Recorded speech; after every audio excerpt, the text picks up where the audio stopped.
about how Rescued Pets movement has been impacted by the shutdown? Well, for Rescued Pets Movement, we operate primarily off of fosters. So we've noticed as there's an increase in animals being turned into our city and county facilities, we're being asked by those organizations to take more and more animals. So unless we have more foster homes that step up, we're kind of stuck in a spot where we can only help so many. So we're trying to advocate for people to open up their homes, especially if they're self-quarantining in their home. What better way than to spend it with a dog or a cat, cuddling with a cat.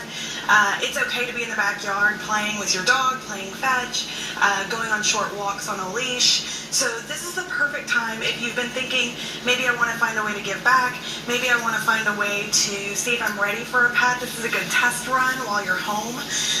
And these guys, for example, that I have today, they only need a couple of weeks and then they're ready to transport to one of our partners in Colorado who has space available for them and homes waiting. Now, you've kind of explained how fostering helps the shelter when you get overcrowded. Mm-hmm. But what does it do to the animal itself? How does it help the animal assimilate with a family, even though that might not be the permanent family? Right, that's a really great question. It gives them a break from the shelter. Shelter life can be really stressful for animals, especially when you start talking about overcrowded shelters and stressed out situations like that. So it's important that these animals get a break. They get to decompress before they go to their new forever homes.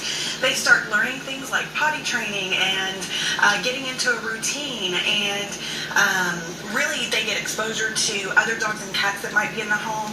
Sometimes if you have kids, it's great exposure to know how well will these puppies do with children.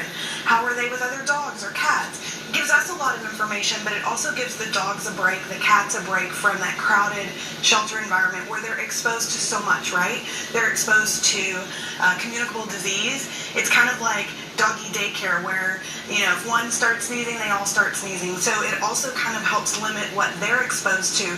We're not worried about coronavirus with our pets, thankfully, but we are worried about things like an upper respiratory or a common cold with our animals, dogs and cats both. So how would someone sign up if you've sold them right now and they want to do this? It's really easy to sign up. You can sign up at our website, rescuedpetsmovement.org, under the foster tab.